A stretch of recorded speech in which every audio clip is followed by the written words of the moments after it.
Welcome to the deep dive. Today we're going deep on science fiction with Horace L. Gold. We've got excerpts from his guide How to Write Great Science Fiction and also a collection of his short stories. And with the help of expert speaker, we're going to unpack those insights and see if we can find connections between them. Ready? Absolutely. Gold is such an important figure in science fiction. I'm really looking forward to this. Yeah, and one thing that always comes up when you talk about science fiction is about predicting the future. But Gold really kind of pushes back on that. Yeah. In his guide, he argues that it's not about laying out blueprints for technology, but exploring ideas and their potential impact. What are your thoughts on that? Well, it's interesting because he admits that some predictions in science fiction have been surprisingly accurate. He even mentions, Da Vinci's inventions like the airplane conceived centuries before they became reality. But I think Gold is trying to get at something deeper, something more fundamental. He's saying that the real power of science fiction is in its ability to use scientific concepts to explore what it means to be human. So it's not about getting every little technical detail right. It's about using those concepts to ask what-if questions about ourselves and society. Exactly. What if we could travel through time? What if we could manipulate reality just with our beliefs? What if we encountered an alien civilization with completely different values? These are the kinds of questions that make for really compelling science fiction. And it's those ideas, those what-ifs, that Gold calls the heroes of science fiction, right?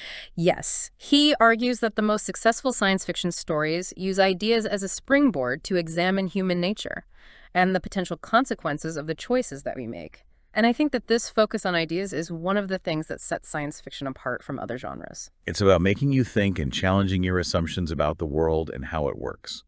To see that in action, let's dive into one of Gold's short stories, Problem and Murder. This one starts with a truly bizarre mystery. Elderly people are dying of starvation, but they all have plenty of money to buy food. It's a head-scratcher from the very beginning. What were your initial impressions of this story? Well, the premise itself is so unsettling. It makes you ask yourself, what could possibly drive someone to starve when they have the means to eat? There's this inherent irrationality to it that immediately draws you in. And Gold doesn't shy away from exploring the psychological complexity of that situation. Right, and it's not just a whodunit. The story centers on Mark Weldon, an actor who specializes in playing old people. I thought that was an interesting choice for the protagonist. How do you think his profession affects his investigation? It's brilliant, actually. Weldon's experience as an actor gives him this unique insight into the mindset of the elderly. He understands their mannerisms, their motivations, their fears, and yet he's completely baffled by these deaths. It's like he's trying to understand a role he can't quite grasp. So it's like his own expertise is working against him in a way, Yeah. because he can't reconcile this seemingly irrational behavior with how he understands older people think and act. Exactly, and that's where the science fiction element comes in. As Weldon investigates, he uncovers that these deaths are somehow linked to a woman who can send people through time. Ooh, time travel, the classic science fiction trope. But Gold doesn't just throw it in there lightly. He actually establishes very specific rules for how time travel works in this story. Can you talk about those rules and how they impact the narrative? What's so fascinating is that Gold's time travel has limits. The woman, May Roberts, can only send people to the past to acquire objects or information that already exists. They can't bring anything back that doesn't currently exist. And this limitation really emphasizes that the past is fixed while the future remains fluid and uncertain. So it's not a free-for-all time travel scenario. There are consequences and limitations. And this feeds into the moral dilemmas at the heart of the story. Robert's time travel abilities, while seemingly used for good, end up causing these deaths. Which makes you wonder, is progress always worth it?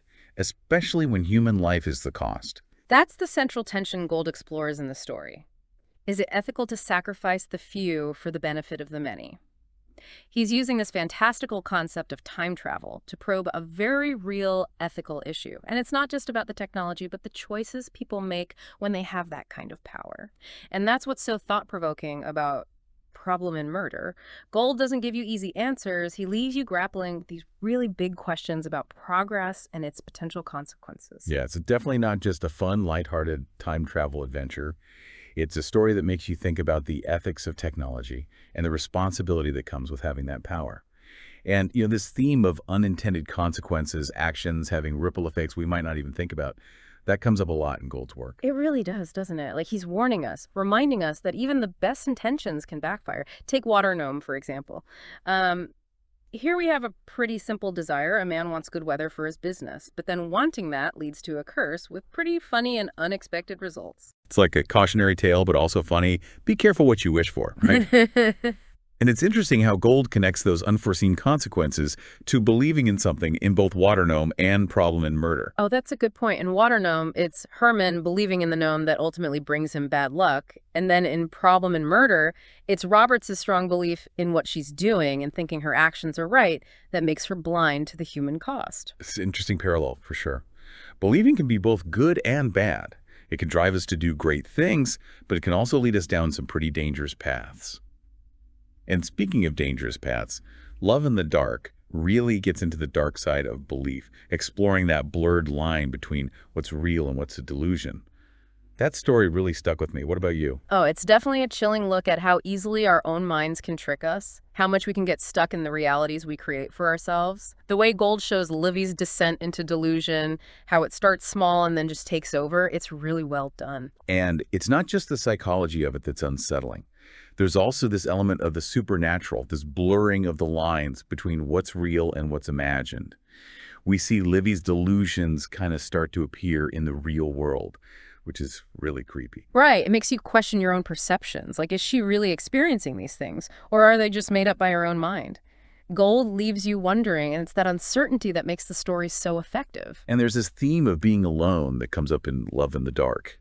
Livy's isolated in her delusions. She can't connect with her husband or the world around her.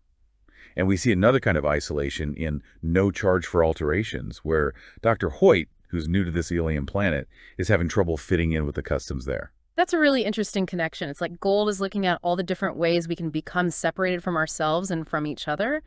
In No Charge for Alterations, it's this clash of cultures. It's the discomfort with a society that embraces physical modification to an extent that Hoyt finds disturbing. Yeah. And his initial reaction, that instinctive feeling of disgust, I think it shows our own societal biases, doesn't it? It makes you think about what we consider normal and how easily those ideas of normal can be challenged. Absolutely. Gold forces us to look at our own preconceived ideas about beauty and conformity. And he shows how even those who've adapted to this new environment, like Dr. Kalmar, still struggle with what these practices mean.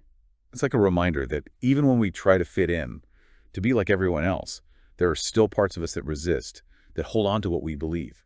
And then there's The Man with English, which looks at the limits of how we see and understand the world in a totally different way. What did you find interesting about that story? Well, the whole concept is just so clever. Think about only being able to perceive things that can be explained in English. It really shows how powerful language is, how it shapes how we understand the world. Yeah, it's like constantly needing things to be translated. You only get it if it fits into your vocabulary. Makes you wonder, how much are we not seeing or understanding because of the limits of our language? Right. It makes you think about the relationship between what's real and the language we use to describe it. And it raises questions about what knowledge is and how we get it and spread it. Which brings us to the biography project, where seeking knowledge takes on a kind of scary form. It's like a warning about the dangers of giving up individual freedom for the sake of storing information. This society is so obsessed with recording everything that people do that they've forgotten what it means to actually live and experience things. Yeah, in a way, they've become trapped by the past. And it's funny because they think they're doing this for future generations, but who knows if those future generations will even care? Have they given up their present for a future that might not appreciate it? It's a scary thought. And it makes you wonder, is there a way to find a balance between preserving knowledge and letting people have the freedom to create their own stories, to find their own way? I think that's the question Gold is asking us. And it's a question that's even more important today when we have so much information coming at us all the time. We need to be careful to question the information we get and to remember that there are always different ways of looking at things. And that's something Gold wants us to do as readers. He wants us to think for ourselves, to question what we assume is true, and to look at his stories from different angles. He's not just trying to entertain us, he's trying to make us think differently about the world and our place in it. And he covers so much in these stories. You've got time travel, the power of belief, clashes between cultures, the limits of language, the search for knowledge, the pull of fame, the dangers of ambition. It's really impressive how much he explores. It is, and he does it all so well. Gold was a true master. He takes complex ideas and weaves them into these really compelling stories that are both fun to read and make you think.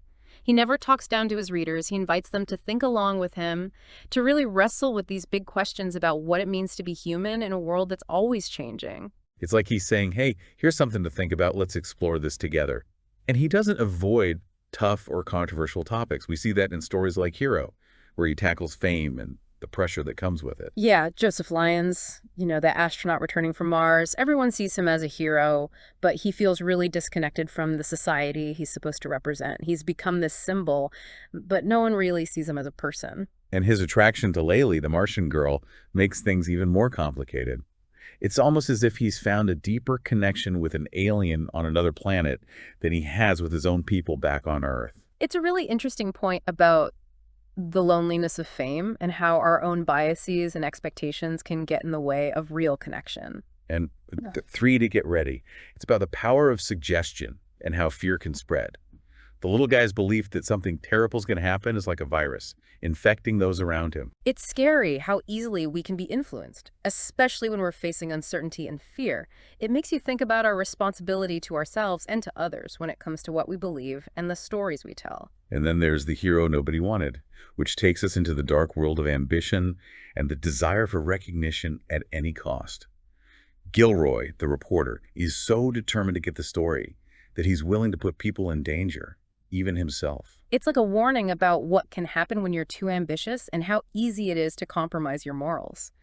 And the way Gold links the killer's actions to scientific progress, implying that his desire to create synthetic life is what pushes him to murder, is a fascinating take on what can happen when scientific ambition isn't guided by ethics. Yeah, it's like a twisted version of the idea's hero concept. In this case, the idea, the pursuit of scientific advancement, has become something dangerous and destructive. And it shows just how important it is to think about the ethical side of scientific progress. It's not enough to just seek knowledge. We have to consider the potential consequences, the ways in which our discoveries might be used for good or for bad. It's that awareness, understanding how everything's connected, that makes Gold's work so powerful. He's not just writing science fiction. He's writing about being human, the choices we make, and the things we have to deal with as a result. And he does it in a way that's both captivating and challenging. His stories stick with you, they make you think, reflect, and see the world a little differently. It's interesting how much of Gold's own life seems to be reflected in his writing. In his autobiography, he talks about going through tough times, financial struggles, and facing his own set of challenges. Yeah, it's like those experiences really shaped his writing. They give his stories a depth and a feeling that comes from lived experience. He's not just imagining these situations, he's using his own understanding of how complex people are and how fragile our hopes and dreams can be. So, for you, the listener, what are the takeaways from this deep dive into the world of Horace L. Gold? Why should you check out his work? I think Gold's stories remind us that science fiction isn't just about spaceships and aliens. It can explore big questions, wrestle with the ethical dilemmas of our time, and imagine new possibilities. And Gold was brilliant at this. His stories are thought-provoking, entertaining, and still relevant today. So if you're looking for science fiction that challenges you, expands your thinking, and stays with you, definitely give Horace L. Gold a try. I don't think you'll regret it. And here's one last thought for you. Gold often writes about the struggle between what individuals want and what's best for everyone. How do we deal with that in our own lives? How do we balance our own goals and desires with the needs of others and what's good for society? Something to think about as you go about your day, armed with the knowledge and ideas you've gained from this deep dive. Thanks for joining us.